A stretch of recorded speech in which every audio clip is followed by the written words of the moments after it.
ଆଜି ମୁଁ ଯାଇଥିଲି ବନ୍ଧଗୁଡାର ଭିଉ ଦେଖିବାକୁ ତ ଆପଣ ଦେଖିପାରୁଥିବେ ବନ୍ଧଗୁଡାର ଆପଣଙ୍କର ଟାଉନର ବନ୍ଧଗୁଡାର ଆମର ହାଏ ମୁଁ ଦେବା ଆଜି ମୋ ସନ୍ଧ୍ୟାରେ ମୁଁ ବାହାରି ପଡ଼ିଲି ମୋ ଭାଇଙ୍କ ସହ ଯଦି କିଛି ବୋଲି ସେଇଟା ହେଉଛି ଗୁଣପୁର ଗୋଟେ ପରିଷ୍କାର ନା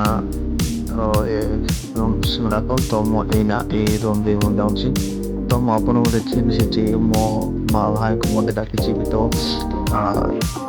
ତାପରେ ତ ଭାଇ ହସ୍ପିଟାଲ ନଥିଲେ ତ ଆମେ ଏଇନା ଯାଉଛି ମୁଁ ଗୋଟେ ସେ ମିନିଷ୍ଟର ଅଛନ୍ତି ବୋଲି କହୁଥିଲେ ତ ମିନିଷ୍ଟରଙ୍କୁ ଡାକୁଥିଲି ତ ଭାଇ ହଁ ଯିବା ବୋଲିକି ଆସିଲେ ତ ମୁଁ ଜବରଦସ୍ତି ସେମାନଙ୍କୁ ଟାଣି ନେଉଛି ତ ଦେଇପାରୁଥିଲେ ଏଇଟା ମଧ୍ୟ ପୁଣି ସାର୍ ମୁଁ ସ୍ୱାଗତ କରୁଛି ମୋର ନ୍ୟୁ ବ୍ଲଗ୍ରେ। ତ ଆସିଛି। ମୁଁ ଆଜି ଆସିଛି ଇଆଡ଼େ ଗୁଣପୁରର ଇଆଡ଼େ ବନ୍ଧୁଗୁଡ଼ା ବୁଲିବାକୁ ତ ଆପଣଙ୍କୁ ଏଠାରୁ ଭିଉ ଦେଖେଇବି। ତ ମୁଁ ଏମିତି ସବୁବେଳେ ଏମିତି ବ୍ଲଗ୍ ବନଉଛି କିନ୍ତୁ ମୁଁ ସବୁବେଳେ ଏମିତି ଭିଉ ଦେଖାଏ ତ ଆପଣମାନଙ୍କୁ ଏଇ ଭିଉଟି ଦେଖାଉଛି।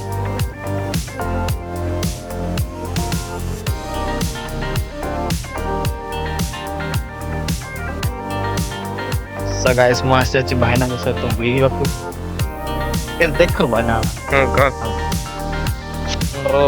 ଡିଅର୍ସ ମାନଙ୍କୁ ଦେଖେଇବି ବୋଲି ତ ଦେଖିପାରୁଥିବେ ଏଇ ସେଟା ଦେଖ ଭାଇ ଏଇ ସାଇଡ୍ ଜିଆଇଟି ଅଛି। ମୁଁ ଯଦି କେବେ ଜିଆଇଟି ଗଲେ ମୁଁ ଆପଣଙ୍କୁ ସେଟା ବ୍ଲଗ୍ ଦେଖେଇଦେବି।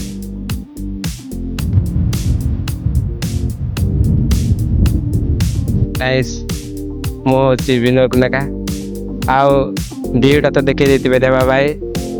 ଆମେ ଗୁଣପୁର ଅଞ୍ଚଳରେ ଏହି ସାଇଡ଼ରେ ଥାଇକି ଜେଡ୍ ସାଇଡ଼ରେ ଅଛୁ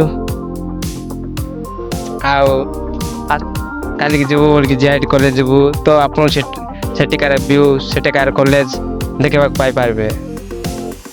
ଆଉ ମୁଁ ଭିଉ ତ ଦେଖିଥିବେ ମୁଁ ଆଉ କ'ଣ କହିବି ଯେ ମୋଠୁ ଅଧିକ ବେଟର୍ କହିଥିବେ ଦେବା ଭାଇ।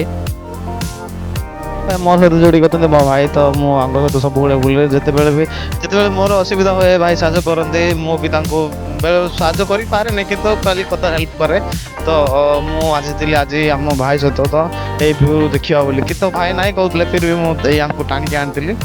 ତ ଯଦି ଆପଣମାନେ ଯଦି ମୋ ସହ ଯଦି ଏମିତି ଯୋଡ଼ି ରହିବେ ସବୁବେଳେ ମୁଁ ଆପଣଙ୍କୁ ଭିଉ ଦେଖେଇବି।